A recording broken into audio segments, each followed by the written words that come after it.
To call the last couple of weeks of Ontario politics eventful is beyond an understatement. For avid politicos, it's been like nothing before. But how much of it has registered with the wider public in the province? Pollster Greg Lyle is president of the Innovative Research Group. He's been in the field already to find out, and we're pleased to welcome him back to our studio to tell us what he has learned. Good to see you again, Greg. Thank you. So let's just do the background here. You had been in the field earlier. Then Patrick Brown resigned as leader of the Ontario PC Party, and so you went back into the field after that. So all these numbers reflect that change in leadership at the PC Party. Okay, very good.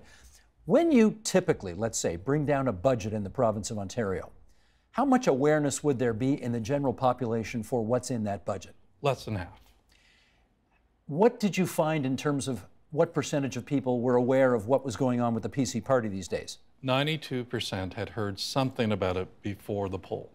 Is that unusually high? I've never seen anything that high. I mean, we look at real life events as well. And the only thing I've ever seen that was close to that was 2002, the silver medal controversy when Canadian figure skaters clearly skated the best program, but only got a silver. Oh, yes, yes. Remember that. Okay. That was the Olympics, wasn't it? Yeah, Olympics, and they ended up getting a gold. Right, right. Okay, so this is, people are aware of this story in a very large number. And yet, we're going to show a bunch of charts here from your work, and here's one of the things that I found fascinating. Let's do the first one here, Sheldon. This is, why don't you take us through this? Here's how the vote changed, you know, from before the controversy to after the controversy, and it barely changed at all, Greg. Right. I mean, there's no significant change in Liberal or Tory support. The NDP is up a few points. They're up 4 points, and that is statistically significant when you compare the two samples. And that came mostly from undecideds and mostly from women. Have you got a theory as to why such a cataclysmic bomb could be dropped on a party and basically nothing changes? Right. Well, the first thing that we did is we asked questions about the parties so that we didn't prime the consideration. And then following those sort of questions, we then said, have you seen anything about this controversy? Do you think it could happen to, is it a Tory sort of thing, or could it happen to any party? How do you think the Tories responded? And essentially what we saw is, number one, this is a moment. So for a brief moment, people that normally don't pay a lot of attention to politics tuned in. And what they saw was something that they felt could have happened to any party, not just the Tories, and something where they thought overall, as of a week ago, that the Tories had responded well to it. We actually have a graphic here that indicates that. Let's do that one, Sheldon. Here's your pie chart. And when asked, is this a particular problem for the Progressive Conservatives Party, or could this happen to anybody? You got 3/4 of people saying that this could have happened anywhere. Right, and the ones that are in the small group that say it's likely a Tory thing are people that don't look like they're very likely to vote Tory anyhow. So in terms of, will this scandal potentially affect the vote on Election Day, seems to be the answer is no. At the moment. At the moment, right. Because it's brought issues to the front that we'll see how they play out. Take us through this next chart here. This is vote loyalty segmentation. And you've got here, I'll just show it to you here. There it is up there right now. Take us through what's important to see in this chart. Well, essentially what we did in the survey is at the end of the survey, at the start we asked vote, it's the very first thing that we do so that we're not priming other considerations. But then at the end of the survey where we've talked about the fact that Patrick Brown has gone and we've raised the list of 9 names of people that might run, we then asked the vote again, but this time we did it with leader attached. So we'd say in the next election, there'll be a new Tory leader. If the new Tory leader is fill in the blank, how likely would you be to vote for fill in the blanks PCs, Kathleen Wynne's Liberals, Andrea Horwath's NDPs, and we've rotated that so that it was randomized. And what we found was something that really surprised me. We found that both the Liberals and the Tories had their vote go down and all those voters go to undecided. The NDP, however, stayed firm. And so that's saying a couple of things that are really interesting. One is that the people that are currently New Democrat aren't going to change their mind. They're not really interested in the Tories. It won't make a difference to them. The Liberals have the potential to pull some Tories over to their side, right? Because a bunch of Tories are saying that people that are Tory today are saying whether I stay Tory or not depends on who the Tories elect. So this next convention is key. Well, but the scary thing for the Liberals is that just as many, in fact, even a few more people that are currently Liberal went on the fence and said whether I stay Liberal or not depends on who the Tories elect. So potential Liberal voters Right. maybe potential Conservative voters, depending on who the Tories pick. Exactly. And so, yes, this opens the door for the Liberals to be able to pull the Tories down and to find a way back into office. But by the same token, they could be even worse than they are today if the Tories are able to pull some of those Liberals back over. And you were surprised to find this. Normally what we find when we do a trial ballot like this is, if anything, people stay about the same, undecided doesn't grow, and some leaders pop as being more popular than others, right? So we just had that situation happen in BC with the BC Liberal leadership race, and there were important differences. In this one, basically, it didn't really matter who the leader was. In all the cases, people said, I'm just going to sit back and wait. I've got new information to consider. And what that does is that it makes the race a lot closer and makes the NDP more competitive than they look in other types of ways of doing the vote question than we would normally see. And so you now have a plausible scenario, not necessarily a likely scenario, but a plausible scenario where the NDP could actually move into government.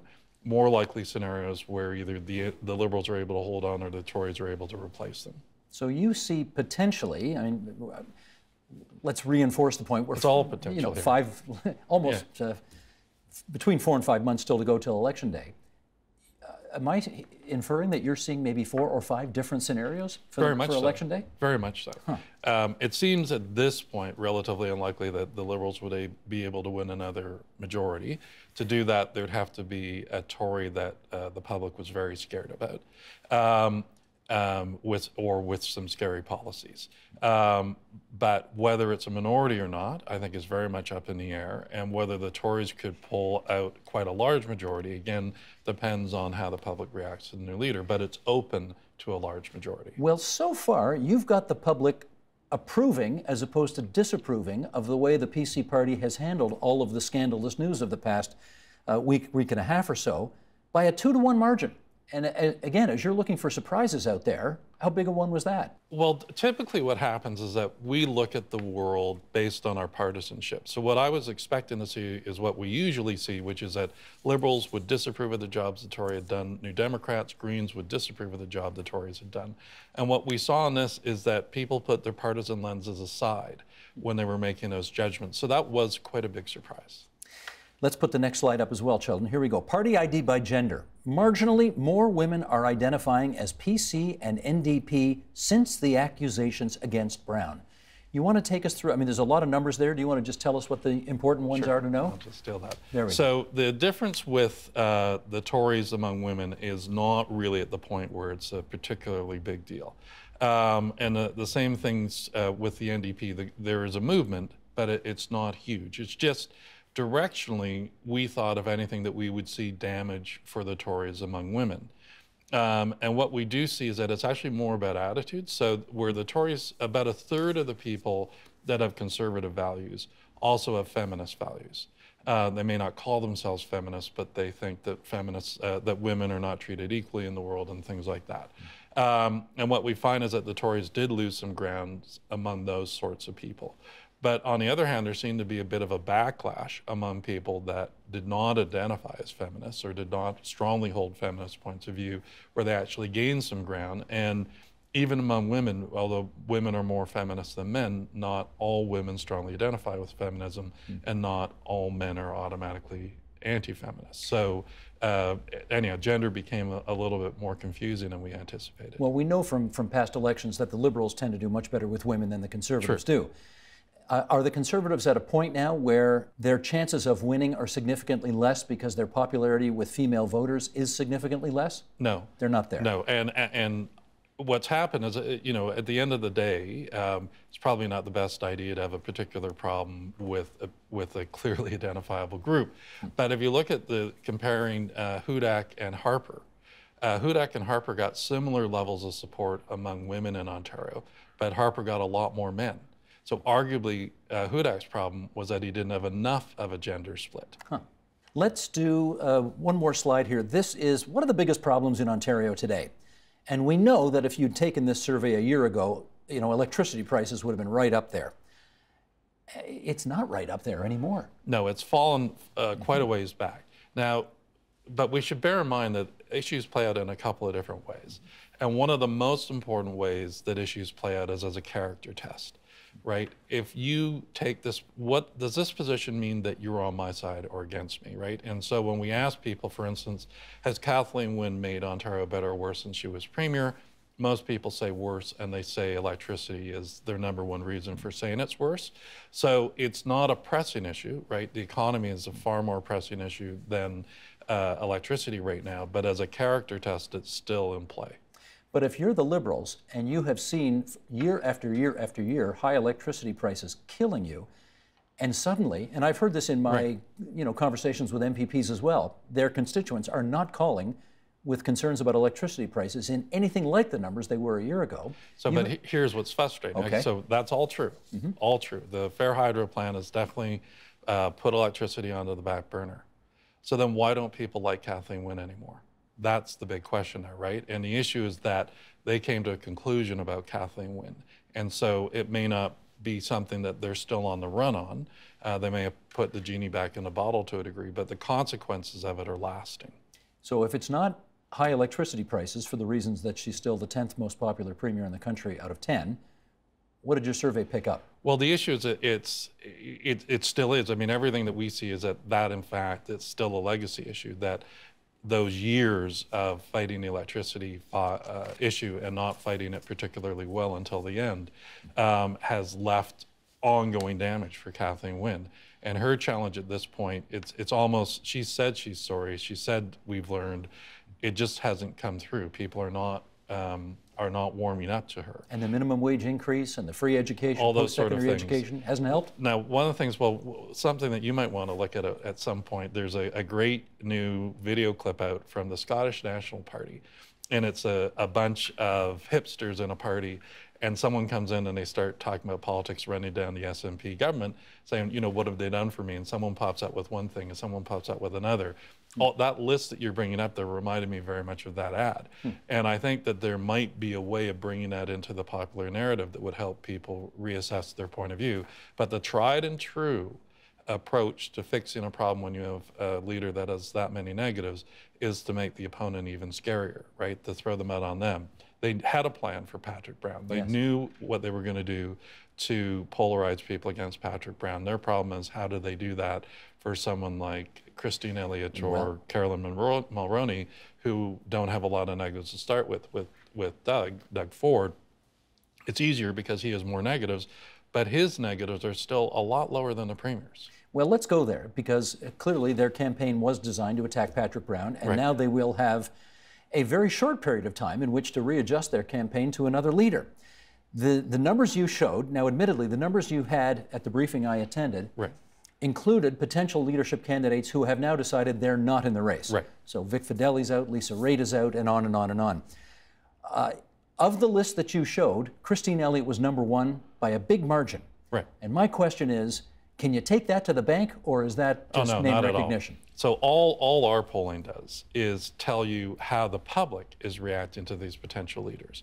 And but there's, I don't know what the number is today, 133, 200, but there are some tens of thousands of people that have Conservative Party cards. They're the only people that will matter in terms of making this choice. So they will look at public polls to make a decision about who's more winnable, who has the best chance of beating the Liberals in the election, and they'll consider that, but it will only be one of the things they consider.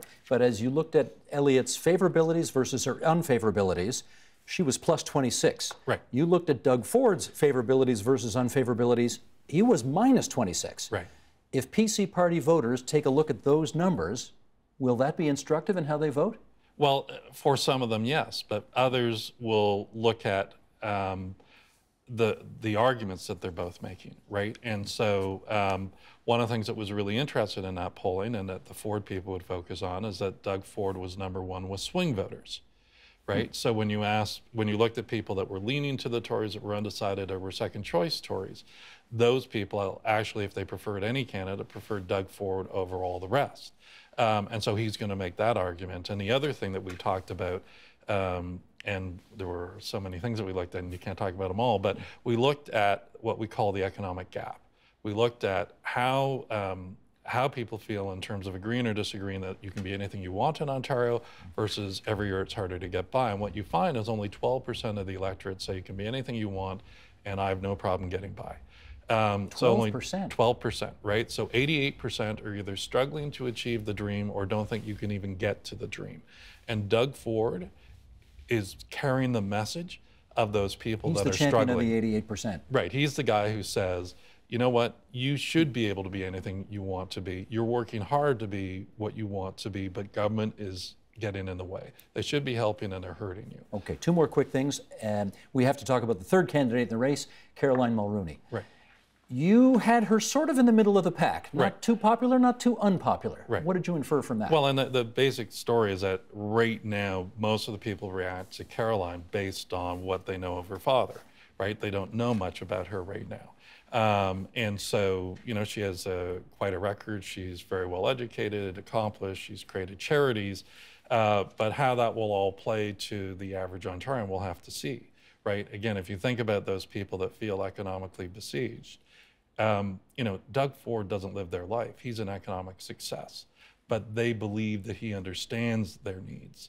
And the same thing, if you look at Christine Elliott, she seems to have a lot of credibility with those people. The question will be, can Caroline build that type of credibility?